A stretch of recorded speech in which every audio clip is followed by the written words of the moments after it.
And she just sobbed on my doorstep. And I didn't know what to do. She goes, "You don't know what it's like." I said, "Yeah, because I work with kids like you." No, not quite. At the end of my cul-de-sac, there was a white van waiting for her. She always stuck in my mind, and I'm like, why does this scenario always stick in my mind? Then I learned about sales crew. She was being trafficked. That's why she was crying. So last year, I started a new job, excuse me. And lo and behold, I'm working in a prison, and I see a name that's familiar from about 15 years ago. And there's a young man on one of our units.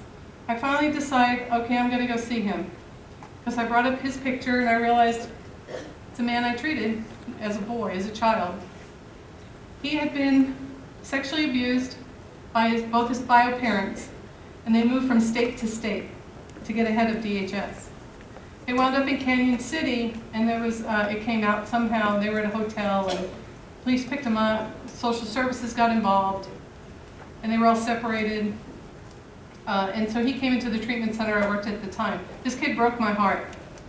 He would run he would run around campus when he'd get, upset about stuff. He had these big crocodile tears. And when I worked in treatment centers for the 5 years I was at the first place, I probably treated 120 kids.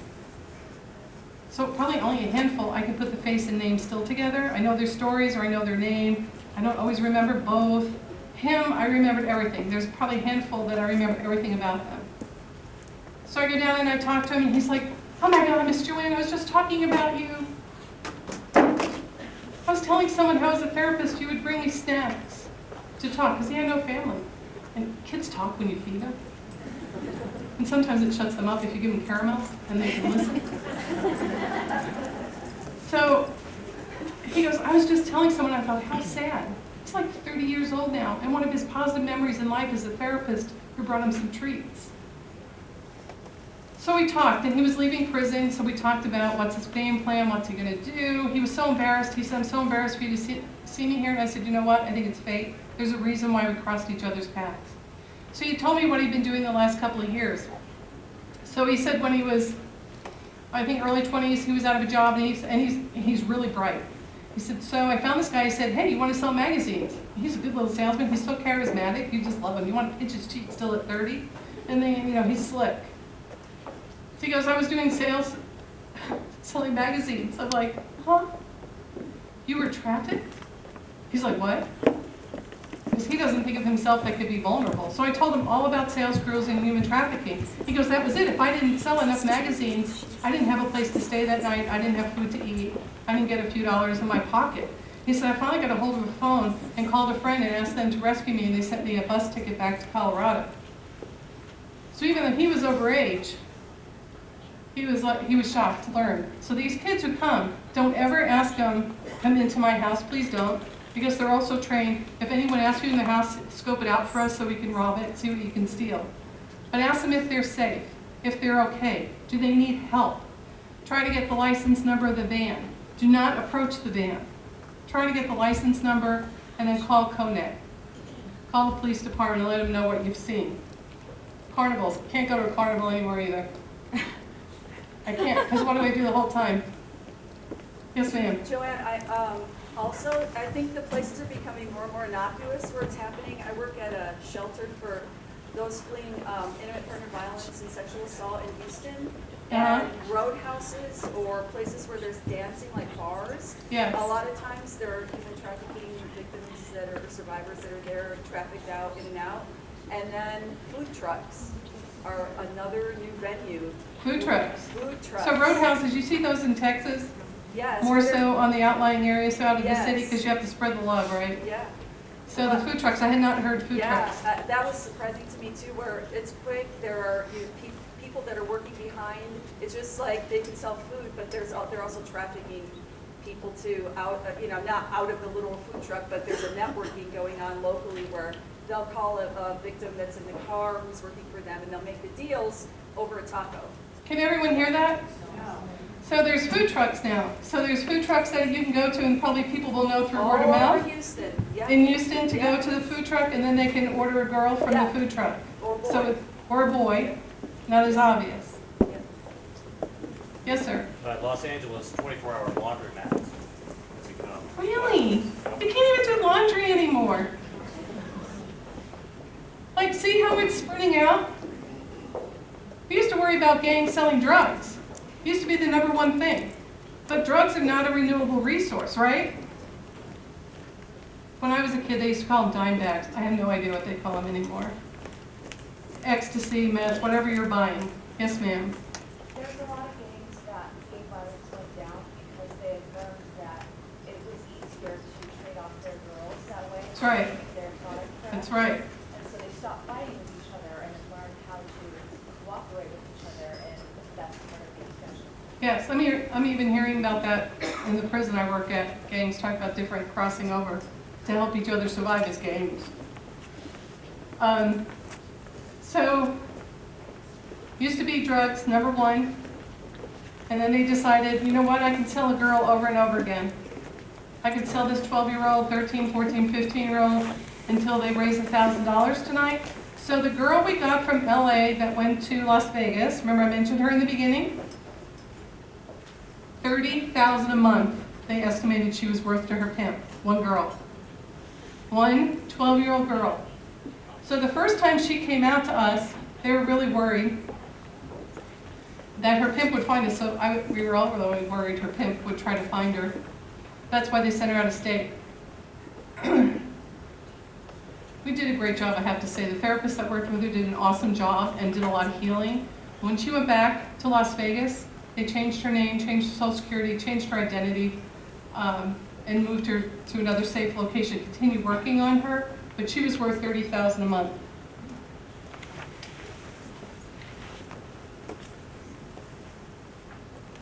Victims. So kids are very vulnerable. They need a place to stay. They're on the street. They want a modeling career. They want a singing career. I was in Vegas a couple of years ago for a training, and they said the latest thing then was girls who wanted to be singers, so they'd find them and go, hey, you know, I'm a rap star. I have a studio, come and sing. Anything they can hook them in. Come from good families. Come from families not so good. It doesn't matter. It doesn't matter. Children can be very vulnerable, and they can be lured.